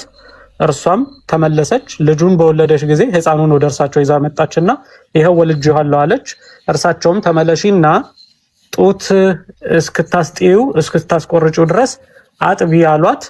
ጡት ካስጣለችው በኋላ በእጇ የሚበላውን ነገር ይዛ ወደ እርሳቸው መጣች። ከዚያም ሕፃኑ ለአንድ ሙስሊም ሰው እንዲሰጠው ተደረገ። በእሷም ላይ ትእዛዝ ተሰጡ። ለእሷም ጉድጓድ ተቆፈረላት። እርሷም በሚመለከትም ባዘዙትም መሰረት በድንጋይ ተወግራ ተገደለች ይለናል። የምትመላለሰው ፈልጋ ነው ማለት ነው። ነው አይደለም። እዚህ ጋር አጥራኝ ንስሐ አግባኝ እንደ ማኢዝ እንዳታደርገኝ አለች እኮ። ማኢዝ ተወግሮ ተገደለ። እኔን እንደሷ አታመላልሰኝ ማኢዝን እያለችው እኮ ነው። ማኢዝን ይኸው ዝሙት ሰራሁ ብሎ እሱ ሲያምን አይደለም ስምሃት ነው ዝሙት አልሰራህባትም 4 ጊዜ መልሰውታል። እንደሱ እንዳታስተባብለኝ እኔ ፈጽሜዋለሁኝ በእኔ ላይ እርምጃ ውሰድ ነው። አይ እርምጃ አይደለም አጥራኝ ማለት ነው። ግን እሱን እንዳደረከው እኔን አታድርገኝ እያለች እንዴት ነው ግደለውኝ የምትለው? እሱን እንደተገደለው እኔን አታድርገኝ እያለች ታዲያ ለምን ትመጣለች? ለምን ይመልሷታል? እፎይ ግልጽ እኮ ነው። እንዲያርግና ነው ያሏታ። እንዲያርግና ነው እያላት አይደለም ግልጽ ነው። ይሄንን በደንብ ይየው አንተ በቃ ሌላ ጊዜ በደንብ አስተውል። ማይዋጥ ነው ችግር የለም። ግን የሚያሳስብ ፈራጅ እኮ ነው። ቅንነት ግደለኝ ብሎ ሰው መጣ እንደተገደለው አታድርገኝ እያለ ኡስታዝ ይከባል። አይ ማአዝ እኮ የተገደለው ተው አልሰራኸውም እያሉት እሳቸው ሰርቼዋለሁ እያላን መላልሰውታል። 4 ጊዜ እኮ እሱ እንደሰራ ተናገረ። እሱም ግደሉኝ አይደለም ያለው፣ ዘሙቻለሁ ነብዩ አጥራኝ አለው። አጥራኝ እኮ ማለት ፍለጋ መጣ። አጥራኝ ማለት ንስሐ ልግባ አላቸው። አጥራኝን ተርጉምልን። በቃ ንስሐ እንዲገባልን ነው። በቁርአን ውስጥ መሐመድ ምሕረት ለምንላቸው ተብሎ የለ እንደ ምሕረት እንዲለምንልን ምሕረት እንዲያደርጉልን ይገደልን ብለው አይደለም መቼም። ይሄ እንግዲህ ያው ለምን ምሕረት ለምን ተብሏል አይደል መሐመድ? አይ ይሄ ትርጉሙ እንደዚህ አይደለም። አይ ነው እንጂ አጥራን ካላ አሁን ስለተባለ መሐመድ የሚገደል ማለት ነው የምንተረጉመው ሳይሆን እስልምና ምናልባት የማኢዝ ታሪክ ግን ማንበብ ይቻላል እኮ ሚሽካት አልማሳቢ 3562 ላይ እንዲያውም ሙሐመድ ይቅርታ ምናምን ነገር ለምኖለታል ካላህ ዘንድ ኡስታዝ። ስለዚህ አጥራኝ ብሎ ሲመጣ ከዛ ሙሐመድ ለመነለት ይቅርታ ፈልጋን የመጣችው ልክ እሷም እንደ ማኢዝ ማለት ነው።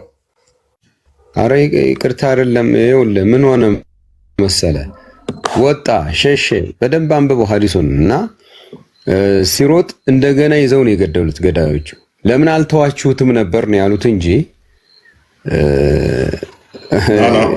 መሬት ቆፍሩና መሐመድ ያለው መሬት ቆፍሩና ሐዲሱ የሚያስታውሰኝ እዛው ላይ አለ። ልክ ነህ። መሬት ቆፍሩና ቅበሩት ተባለ፣ ተቀበረ። ከዚህ በላይ ተወግሮ ተገደለ። እሷ ተዛ ስትመጣ እሷ ምን አለኝ? ከዛ በኋላ ያችኛው ደግሞ ዝሙት የሰራችው መይዝን እንዳደረከው እባክህ ነብዩ እኔን እንዳታደርገኝ አለች። አይደለም ከዛ ሂጂ ልጁ ምግብ መብላት እስኪጀምር ድረስ ቆይ፣ ምግብ መብላት ሲጀምር ነይ አላት። ምግብ መብላት ጀምሯል ብላ ስትል ልጁን ተቀበለ፣ ለሌላ ሰው ሰጠ። መሬት አስቆፈረ። መሬት ተቆፈረና ጎሬ ውስጥ ተቀበረ። ከዚህ በላይ ያለው በድንጋይ ተወግራ ተገደለች። ታሪኩን ይነበብ። ቆይ ሚሽካት አልማሳቢ 3562 ላይ ክፈተው አርዲ።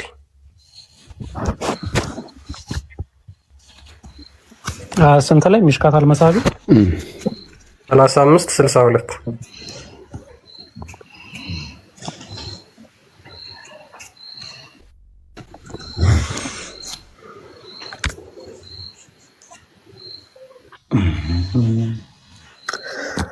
እሺ እስከዛ ድረስ ይቅርታና አይ ቲንክ ቅድም ኡስታዝ ሰይድ ዝሙተኛን በኢስላም አያገባም ብለው ነበር አለ እፎይ። እሺ ቁርአን ከፍተላችሁ። ኦኬ ሐዲሱን እኔ እንደውም ያነበብኩበት ቦታ ጠፍቶኝ እየፈለግኩት ነበርና ቅድም ሲታወሩ ሰምቻችሁ ላሳያችሁ። ሐዲስም አለ ቁርአን አሳይታችሁ አረዲ ይቀጥልና ትቀጥላለህ። ኦኬ ረጅም ነው ላንብበው ሁሉንም ወይንስ ስፔሲፊክ የማይዝ ከላይ ኦኬ ግማሹን ትራንስሌት አድርገህ የእሷ እስኪ መጣ ድረስ ማለት ነው ያለው ነው። ታች አትወረድ፣ ግማሽ ነው የእሷ ነው። ከታች ቀጥሎ ከግማሽ በኋላ የእሷ ነው።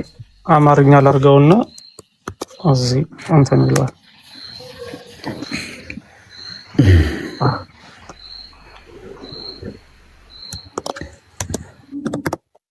ኮመንት ነገር አትጻፉ።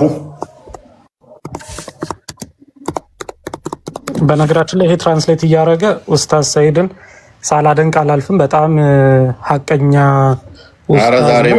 ዛሬ እንትን ብለውናል። ዛሬ እየገመጠጡን ነው ኡስታዝ።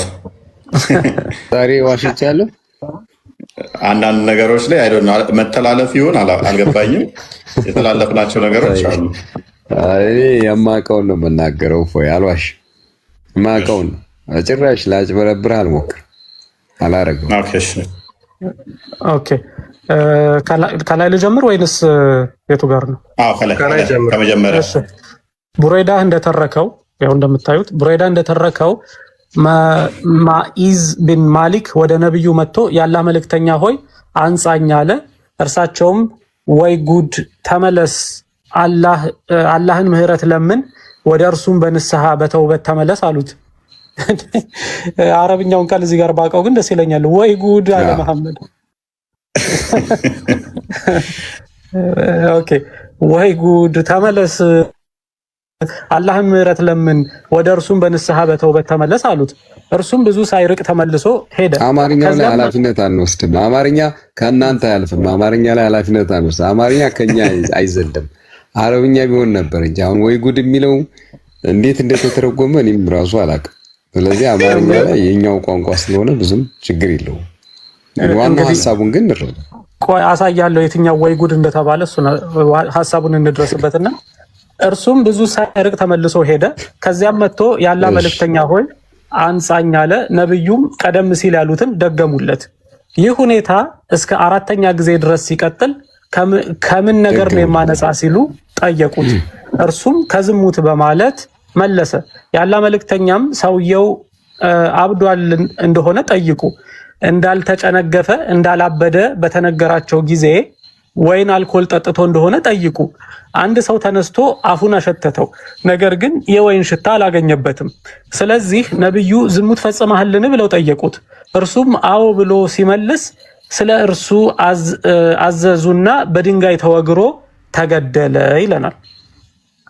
ከሁለት ወይንም ከሶስት ቀናት በኋላ አላህ መልእክተኛ መጥተው ለማኢዝ ቢን ማሊክ ምህረት ለመኑለት። እርሱ በአንድ ማህበረሰብ መካከል ቢከፋፈል ለሁሉም የሚበቃቸውን ያህል የሆነ ታላቅ ንስሐ ገብቷል አሉ። ከዚያም ከአዝድ ቅርንጫፍ የሆነች የጋሚድ ጎሳ ሴት ወደ እርሳቸው መጣ። ያላ መልእክተኛ ሆይ አንጻኝ አለች። እርሳቸውም ወይ ጉድ ተመለሺ፣ አላህን ምህረት ለምኝ፣ ወደ እርሱ በንስሐ ተመለሺ አሏት። እርሷም በዝሙት ምክንያት አርግዤ እያለሁ ማዓዝ ቢን ማሊክ እንደመለስከው እኔንም ልትመልሰኝ ትፈልጋለህን አለች። እርሳቸውም ራሴን ነው የምትዩ ሲሉ ጠየቋት። እርሷም አዎ አለች። በማህፀኗ ያለውን እስክትወልድ ድረስ እንድትቆይ አዘዟት። ከአንሳሮች አንዱ እስክትወልድ ድረስ ኃላፊነቷን ወሰደ። ከዚያም ወደ ነብዩ ሄዳ የጋሚድ ሴት መውለዷን ነገራቸው። እርሳቸውም እንግዲህ የሚያጠባ ሰው በሌለበት ነገራቸው። ህፃኑ ነገረቻቸው ሳይሆን ነገራቸው። እንግዲያው የሚያጠባ ሰው በሌለበት ህፃኑን ጥለን እርሷን በድንጋይ አንወግርም አሉ። በዚህ ጊዜ ከአንሳሮች አንዱ ተነስቶ ያላህ ነብይ ሆይ እኔ ማጥባቱን ሞግዚት ማዘጋጀቱን ኃላፊነት ወስዳለሁ አለ። ከዚያም በድንጋይ እንድትወገር አደረጉ። በሌላ ዘገባ ደግሞ እንዲህ ይላል፣ ልጁን እስክትወልድ ድረስ እንድትሄድ ነገራት። በወለደችም ጊዜ እንድትሄድና ጡት እስክታስጥለው ድረስ እንድታጠባው ነገራት። ጡት ባስጣለችውም ጊዜ ልጁን በእጅ የዳቦ ቁራጭ ይዛ አመጣችውና ይኸው ጡት አስጥየዋለሁ፣ ምግብ በልቷል አለች። እርሳቸውም ልጁን ከሙስሊሞች ለአንዱ አስረከቡ። እርሷም ትዕዛዝ አስተላልፈው እስከ ደረቷ ድረስ በጉድጓድ ውስጥ ከተደረገች በኋላ ሰዎች በድንጋይ እንዲወግሯት አዘዙ። ኻሊድ ብን አልወሊድ ድንጋይ ይዞ ወደፊት በመምጣት በራሷ ላይ ወረወረባት ይላል። ይሄ ደም ሲነካው ያለው ነው። ኻሊድ ብን ዋሊድ ምርጡ የሳባቸው የተቀበረችበት ላይ ጭንቅላቷን ፍርጭርቅ ሲያደርግ ደሙ ፍንጭርቅ ብሎ ሲነካው በጣም ተሳደበ፣ ተናዶ ደሙ ነካኝ ብሎ።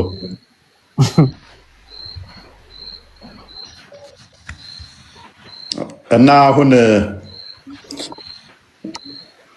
ይሄ ፍርድ ጤነኛ ነው?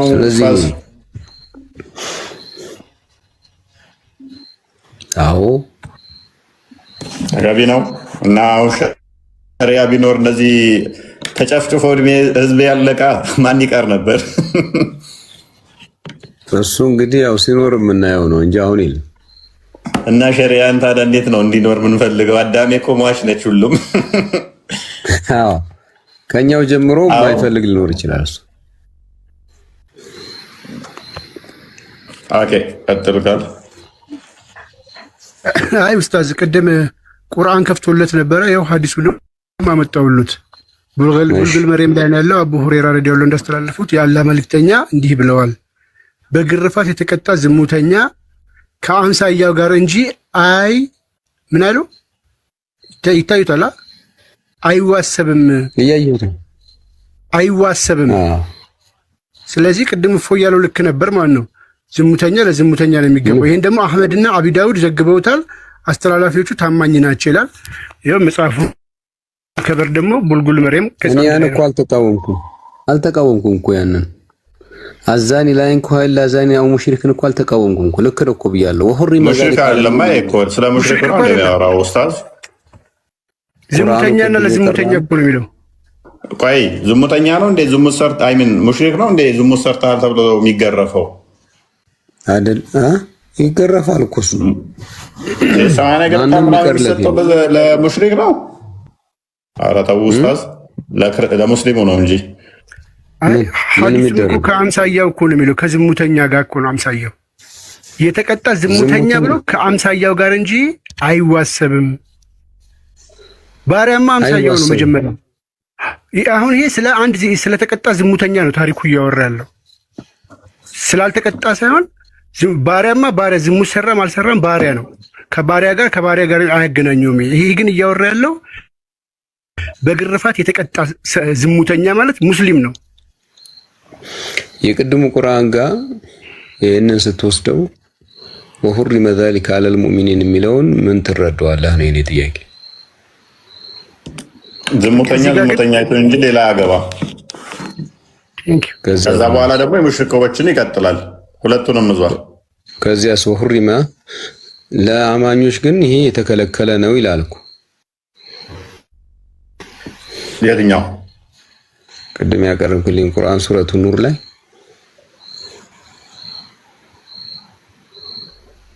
ሁለት ሐሳብ እኮ ነው ያለው። አጋሪ ያለበት እኮ አጋሪን ደግሞ ሙስሊም ማግባት ይፈቀድለታል እንዴ? ከአጋሪ ግሙት ከአጋሪ ጋር አልተፈቀደም እኮ ክልክል ነው። የመጽሐፍ ሰዎችን ወይ ሙስሊሞችን ነው ማግባት የሚችለው። ማንም ጋር አይቻልም። ዝሙት በየትኛውም አቅጣጫ ዝሙት በየትኛውም አቅጣጫ አይፈቀድም። በቃ ምን የሚያስቀር ነገር ነው? ዝሙት እርምጃ ወሳሰዱ ነው የሚለያየው እንጂ ዝሙት እርምጃ ወሳሰዱ። አሁን እርምጃውም እኮ ግራ አጋባን እኮ። አራት ሰው እንዴት ነው ብልት መርፌና ክር ሲሆኑ የሚመጣው እሱ ራሱ ለምን አንተ አራት ሰው ባይመጣ ምን ቸገረህ? ትተዋለች እኮ በቃ ምን ችግር አለው? ወይም ይተዋል ምን ችግር አለው? ጥሩ እኮ አራት ሰው አለመገኘቱ እኮ ሳይሆን እኮ እርምጃው እንዳይወሰድ ነው የሚያደርገው። ምን ችግር አለው እንዴ? ታዲያ ባሏ ከሌላ ወንድ ጋር ሲተኛ አይታ ሶስት ሰው አራት ሰው አሳይታ ወይም ደግሞ ሚስቱ ከሌላ ወንድ ጋር አንደኛው ባለማየቱ ዋሽተሻል ተብላ ምስክሮቹ የሚገረፉ። አይውልህ አሁን የምናወራው ሁሌ ስለ ህግ ነው ብለን ካል ሚስት ባሏ ዝሙት ሲሰራ ካየች ትከሳለች። ወይም ባል ሚስቱ ዝሙት ስትሰራ ካየ ይከሳል። ሁለቱ ምስክር አያቀርቡም። ከዛ በኋላ ባልና ሚስት አይሆኑም። በቃ ህግ ይሄ ነው። ችግር ይፋታሉ። እሺ አንድ ሴት ሰፈር ውስጥ ተደፈረች። እሺ እንዴት ነው የምትሆነው? እሷስ እንዴት ነው የምትሆነው? ተደፍር ያለው ብትል ተሰሚነት የላትም። ታዲያ ምንድን ነው እሷ? አንድ ሴት ተደፈረች፣ 4 ሰው መርፌና ክር ሲሆን ማምጣት አለባት መደፈሯን ለማሳየት።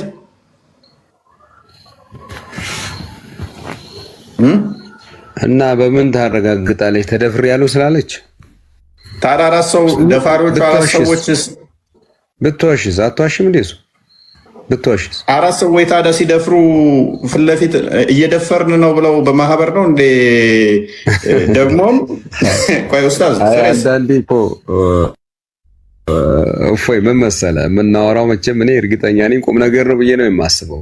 ኖ አይደለም፣ ግልጽ እኮ ነው ኡስታዝ። ብሽሽቅ ነገር አይደለም ሲያስቡት እርግጠኝነት ህጉ ሉክ አሁን ተደፈረች።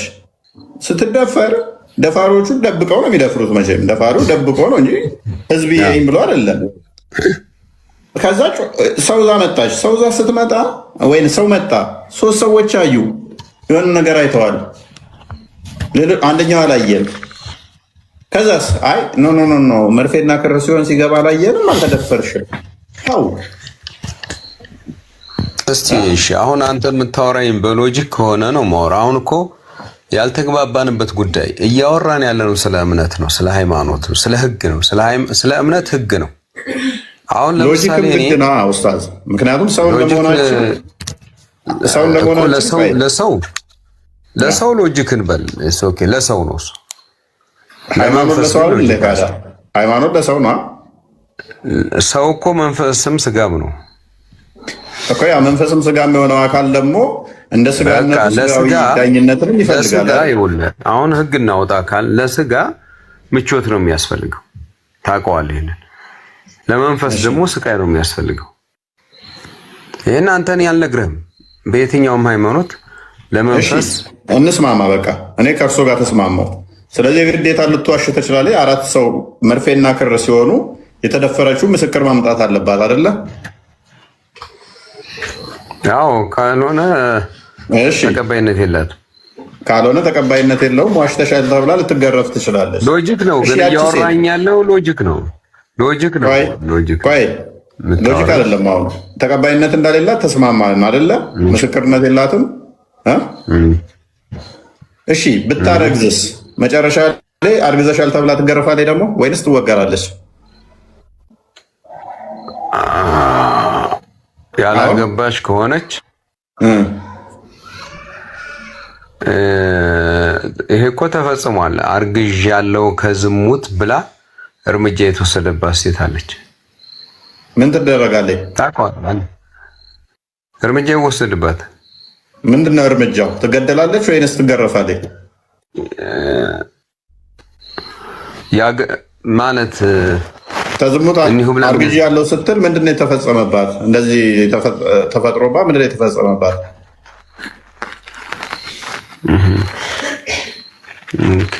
ያላገባች ከሆነች ትገረፋለች ማለት ነው። ያገባች እስከሆነ ትገደላለች። እንግዲህ ተደፍራም ትገደላለች። ታዲያ እንዴት ነው ሰው የሚቀበለው? አሁን እኮ የሁለት ሰው ቆይ አንድ ነገር ቆይ ቃል አንዴ ጠብቀኝ።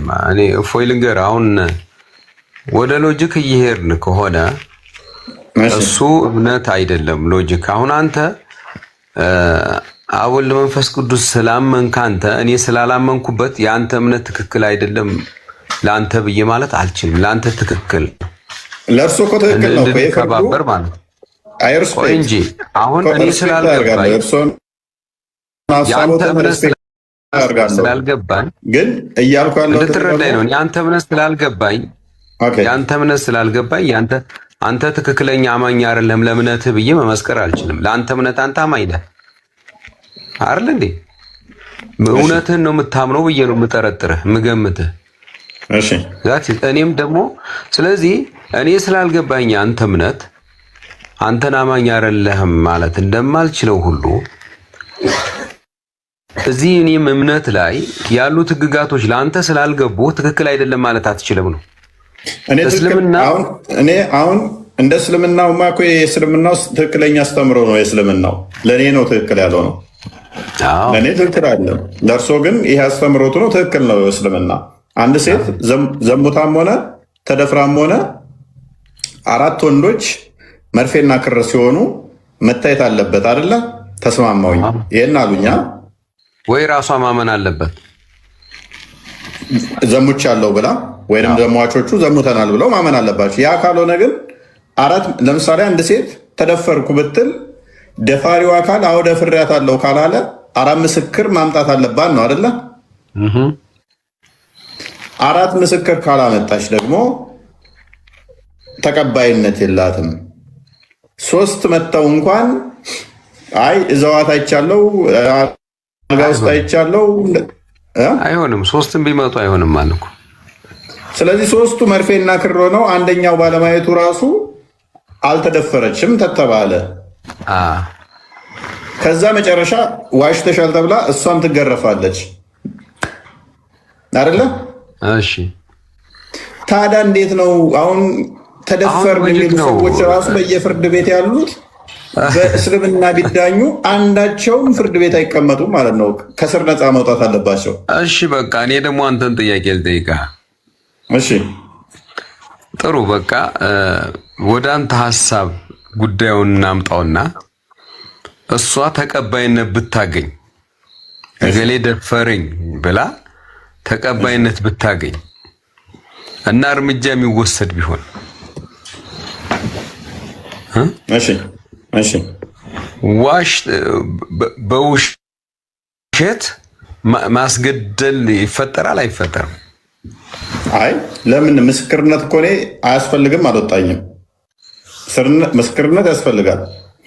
ነገር ግን ምስክር ለመሆን የግዴታ 4 ወንድ ነሰሰሪ አይደለም ብዬ ነው ማምነው። በቃ ይሄንን ነሰሰሪ አይደለም ያልከው 4 ወንድ አያስፈልግም፣ 3ም ይበቃል፣ ወይም 1 ይቅር 2 እንኳን መሆን አለበት የሚል ያን መጽሐፌ እንደሚነግረኝ ምስክር በ2ም በ3ም እንደሚጸና ይነግረኛል። ለምሳሌ ዮሐንስ ወንጌል ምዕራፍ 8 ላይ ቁጥር 17 ላይ ምስክር በ2 እና በ3 አፍ ይጸድቃል ይላል።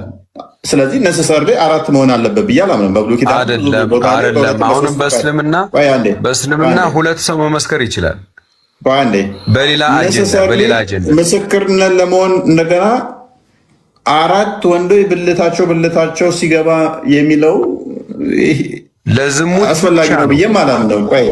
4 ሰው የሚያስፈልግ ለዝሙት ብቻ እኮ ይሄ ዝሙቱ ላይ 4 ሰው መሆኑ ጤናማ ነው ብዬ አላምንም። መርፌና ክር ሲሆን ሲገባ ሲወጣ ማየት ኡስታዝ ቅድም ያመጣው ላይ ማለት እሺ እየደረቡኝ ነው። እሺ የኔን እየጠየቁኝ ነው አይደል? የኔን ጥያቄ ላይ የኔን እየጠየቁኝ ከሆነ ስለዚህ ግዴታ መርፌና ክር ሲሆን መታየት አለበት ብዬም አላምንም። እኔ ዳኛ ያጣራል፣ ክሮስ ቼክ ያደርጋል፣ ፕላስ ደግሞ የተለያዩ ኢንቨስቲጌሽኖች ይካሄዳሉ ማለት ነው። እውነትም ደፍሯታል አልደፈራትም የሚል እንጂ 4 ሰው መርፌና ሲገባ ሲወጣ አይታችኋል አላያችሁም? 3ቱ አይተናል ብለው አንደኛው ግን አቅፏት አይቻለው ምናምን ሲል ኖ 4 አልሞላም ተብለው 80 ይገረፋሉ። ሁለተኛ ምስክርነታችሁ ተቀባይነት የለውም ይባላሉ። እሷም ትገረፋለች አልተደፈርሽም ተብላ። እዚህ ነው አንፌር የሆነው ለአንተ ነው ወይም በሰው ልጆች አይምሮ አስተሳሰብ ነው አንፌር የሆነው። በመለኮታዊ አስተሳሰብ የመጣ በመለኮታዊ ትእዛዝ የመጣን ነገር ፌር ነው አንፌር ነው አንልም። እንደ አማኝ ነው የምልህ። አንተ ለምን 2 ወር ትጾማለህ? ፌር ነው እንዴ? አይደለም። እምነት መጀመሪያ ፌር አንፌር አንልም። መቀበል ብቻ ነው ማመን ማለት።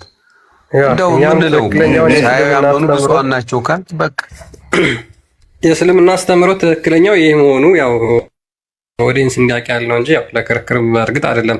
ምናልባት ግን እኔ አንድ ጥያቄ ያለኝ ኡስታዝ፣ ሙስሊም ሆኖ ከአንድ ሙስሊም ክርስቲያንን ቢገል ስለገደለ ይገደላል? ሙስሊም ሆኖ ሙስሊምን ቢገል እንደሚገደል እናውቃለን።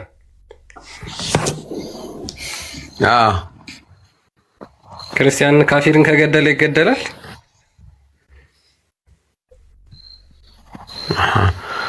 አሁን እናድራለን እኮ አጀንዳ ካበዛን ይሄንን እፎይ ያዝልኝና በሌላ ወይ አጀንዳ ያርግልኝ እንጂ ወደ ርዕሱ አጀንዳ ተነስተን ደግሞ ወደ ርዕሱ መገባለሁ። ችግር የለውም፣ ቀላል ነው።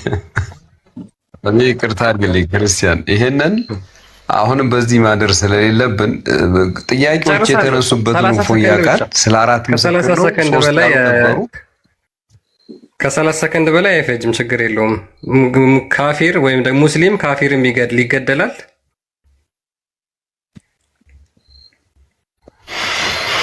አይገደልም። ኦኬ። አንድ ሙስሊም ወንድ አንዲት ክርስቲያን ሴትን ደፍሮ ቢገድል ፍርዱ ምንድን ነው? እሺ፣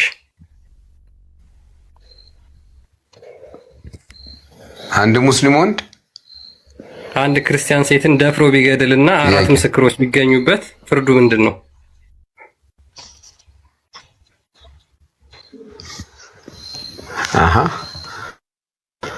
ያገባ ከሆነ በዝሙቱ እርምጃ ይወሰድበታል። ያገደላት ግን ክርስቲያን ነች። ዝሙት የሰራባትም ክርስቲያን እኮ ነች። ዝሙት የሰራው ሰርቶም ገደላትም እያልከኝ ነው። ዝሙት የሰራው ሙስሊም ነው፣ የተገደለችው ግን ክርስቲያን ነች። ስለዚህ ያችን ክርስቲያን ስለገደላት ይገደላል ሙስሊሙ? ያው እኮ ነው፣ ቅድም መለስኩልህ እኮ ሙስሊም በክርስቲያን ምክንያት ክርስቲያን ለምን ትላለህ? ግን ከሙስሊም ውጭ ባለ በል ክርስቲያን ስትል አንተ ክርስቲያን ስለሆንክ ነው አይደለም። እንደዚህ አይቻል። ሙስሊም ከሙስሊም ውጭ በሆነ ወይም ክርስቲያን፣ አይሁድ፣ ሃይማኖት የሌለሽ ምናምን የሚባል ነገር አንድ ላይ ነው የምንወስደው። ነን ሙስሊም የሆነ ብለን እንውሰድ፣ ከሙስሊም ውጭ የሆነ ብለህ ውሰድልኝ እንጂ ክርስቲያን እያልክ ክርስትናን ብቻ እንድታይብኝ አልፈልግም። እኔ ታርጌትድ እንዲሆን አልፈልግም ክርስቲያን የሚል በቃ እኔ አልፈልግም። ይሄንን ብዬ መብቴም መሰለኝ መስማት አልፈልግም። ይቻላል። ስለዚህ ሙስሊም ያልሆነን አንዲት ሙስሊም ያልሆነችን ሙስሊም ያልሆነን እያልኩ ብትገልጽልኝ ደስ ቢደፍር እና ያቺ የደፈራት ብትሞት ይገደላል ወይ ነው ጥያቄው።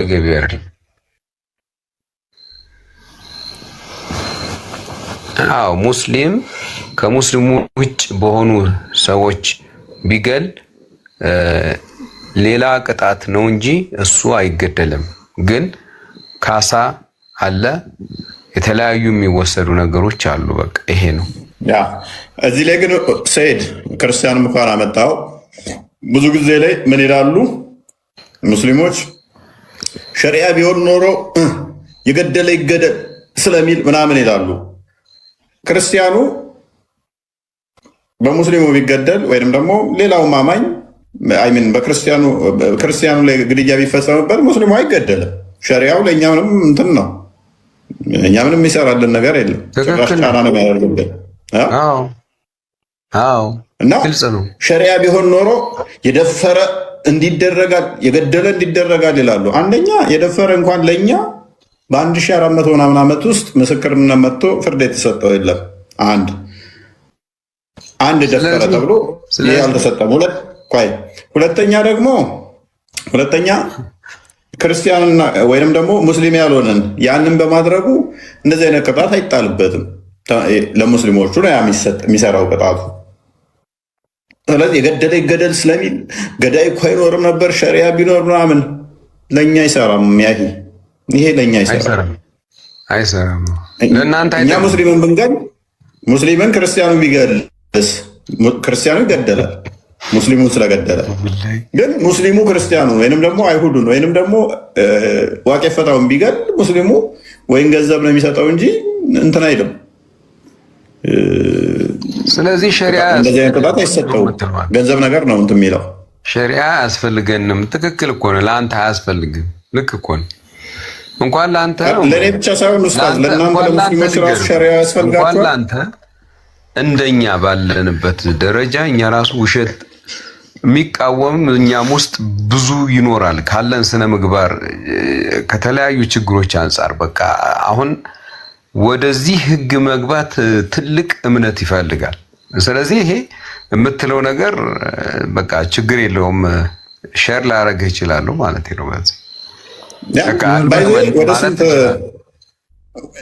ሙስሊም ሀገራት በጣም ወደ 50 ምናምን ሀገራት አይ ቲንክ እንደዛ አካባቢ ያሉ ሸሪያ የሚተዳደሩ ግን ስንት ናቸው? 2 ናቸው፣ 5 አይሞሉም እኮ በሸሪያ እንትን የሚሉ። ምክንያቱም አይፈልጉትም ሙስሊሞቹ ራሱ ሸሪያውን ህግ አይፈልጉትም። ምክንያቱም እጅግ እንግዲህ አስቡ በ1400 ዓመት ውስጥ አንድ ደፈረ ተብሎ የመጣ የለም። በሸሪያው ቅጣት የተጣለበት ደፍራል ተብሎ የተባለ የለም ማለት አስቡት እስቲ በዓለም ታሪክ ላይ።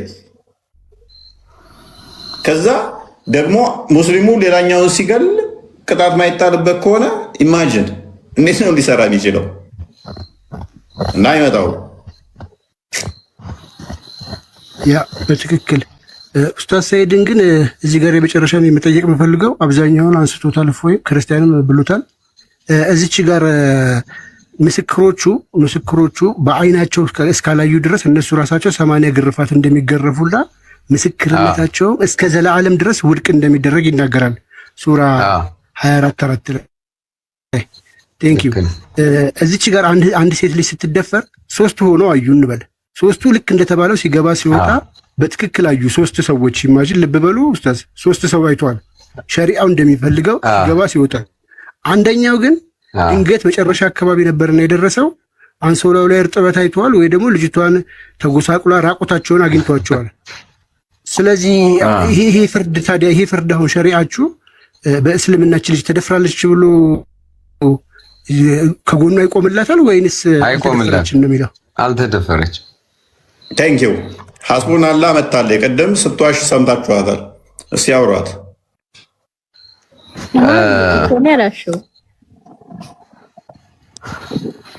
አራት ሴቶች ምስክር ይችላሉ ብለሽ ነበር ቀደም አይደለ? በዝሙት ላይ 4 ሴቶች ናቸው የሚመሰክሩት፣ እኩል ነው ልዩነት የለውም ብለሽ ነበር። የጠየከኝ እኮ ሴትና ወንድ እኩል ነው እንዴ ነው ያልከኝ? አዎ ነው ያልከው እንጂ እኔ በመመስከር ላይ አራት ሴቶች መመስከር ይችላሉ። ጎበዝ፣ እሺ ችግር የለም።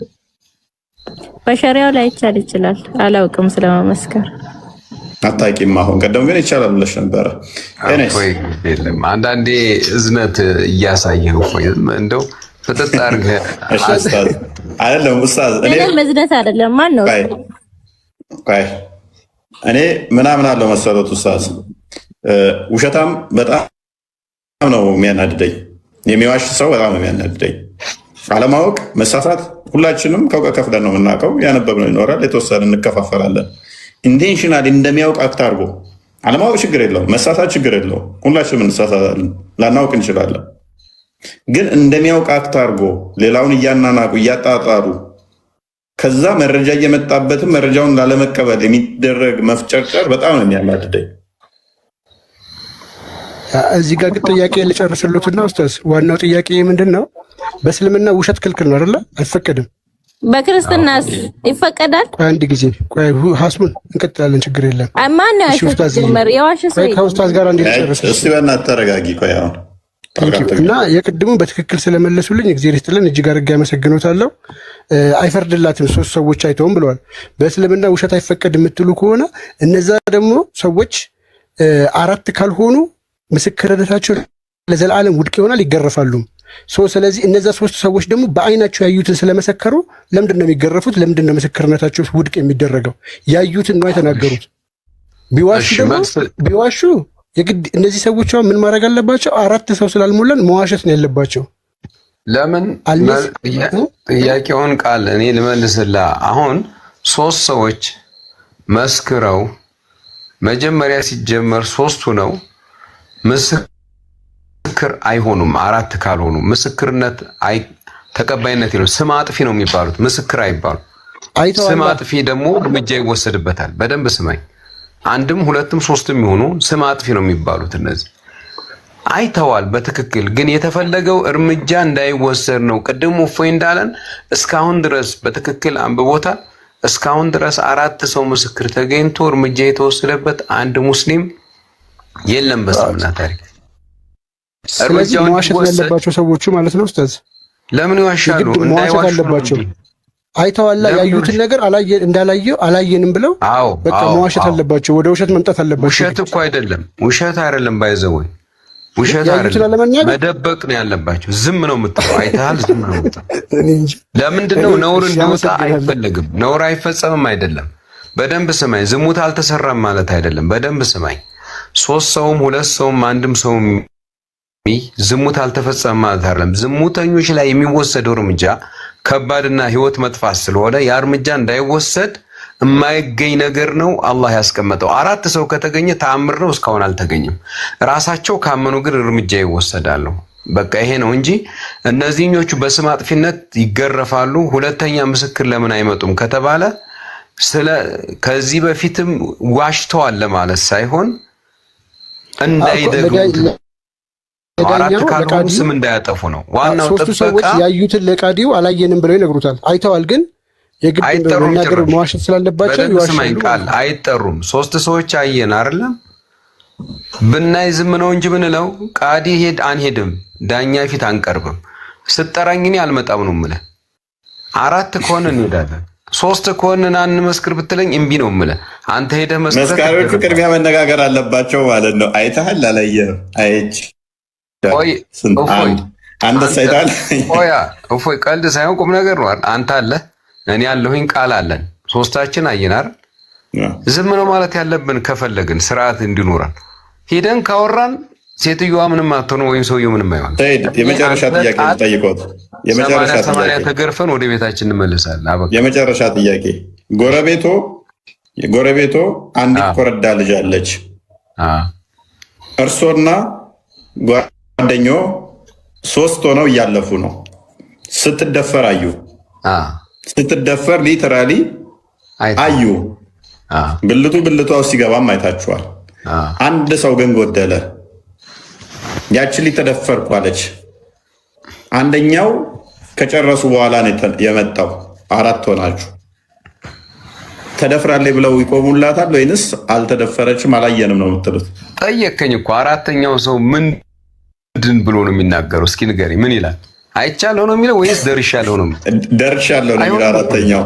በቃ አይሆንም። ልጅቷ ግን ተደፍሬያለሁ ብላ እናንተን ጠራች።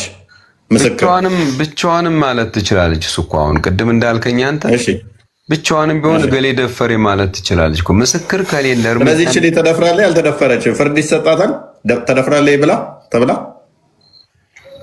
እንዴት እንዳልተረዳኝ አላውቅም እንጂ እኮ አሁን መደፈር የሚባለውን ቋንቋ እንውሰደው ችግር የለም እንጂ ወዳም ሊሆን ይችላል እኮ። ይሄ ዝሙት የሚባለው በመደፈር ብቻ አይደለም፣ በፍላጎት ወዳ አይደለም። በቃ ክስ ሄደች እኮ ክስ ሄደች ተደፍሬያለሁ ብላ አይቻልም መክሰስ። እናንተ ለምስክርነት ትሄዳላችሁ ወይ?